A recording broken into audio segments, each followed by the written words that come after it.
Chapter 8. The Trials of a Genius. The sun was setting on the horizon. The sky was a mixture of red and orange.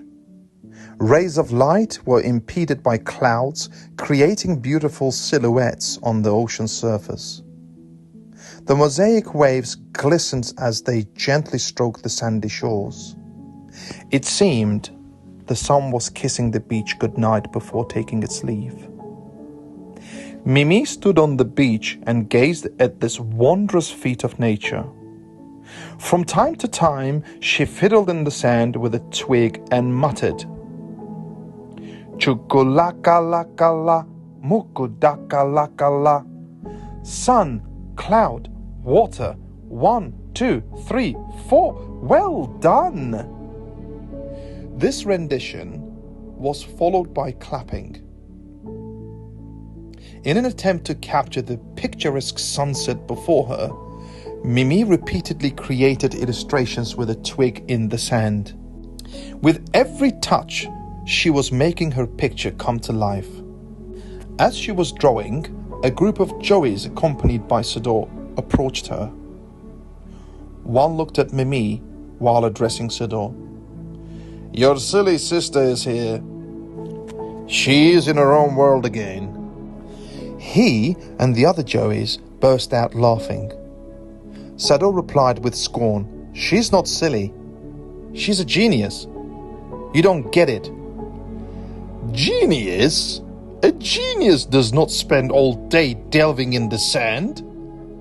A genius stays in the trees away from the predators and eats eucalyptus leaves. That's what my mommy told me."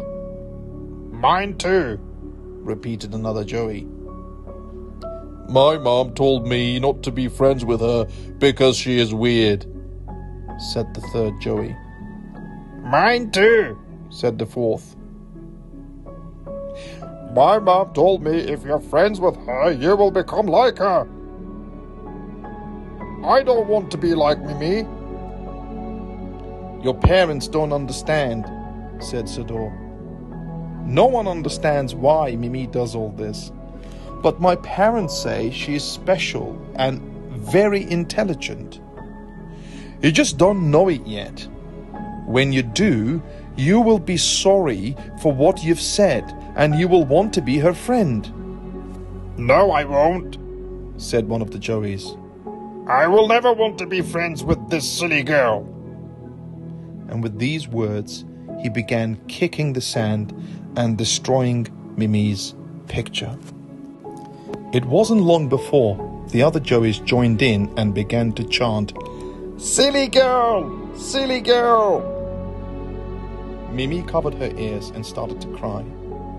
Deeply distressed, she yelled, "Oh no! Oh no! Destroy!" It was the first time Sador had become angry over how Mimi was treated, and he really felt sorry for her. He vowed to never let anyone treat her like that again. "Mimi's picture, oh no!" Mimi repeated, while rocking back and forth. The other young koalas mimicked what she did and said, mocking her. Sador rushed to Mimi's aid and tried to shield her from the bullies, but she was inconsolable. Tears ran down her cheeks like a river. Sador pulled her by the arm and tried to get her away from them. Mimi initially resisted, but then followed suit, sobbing and muttering to herself. As they walked away, they could still hear the receding voices of her abusers shouting at them. When they got home, Sador hugged Mimi and tenderly caressed the back of her head. "Don't worry, Mimi," he said.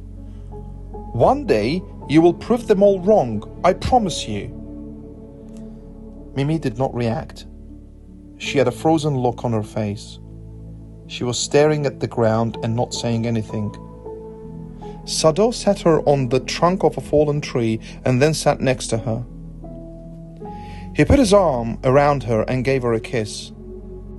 He started rocking with her from side to side, and as they did so, he sang a beautiful song while they enjoyed the splendor of an ascending moon.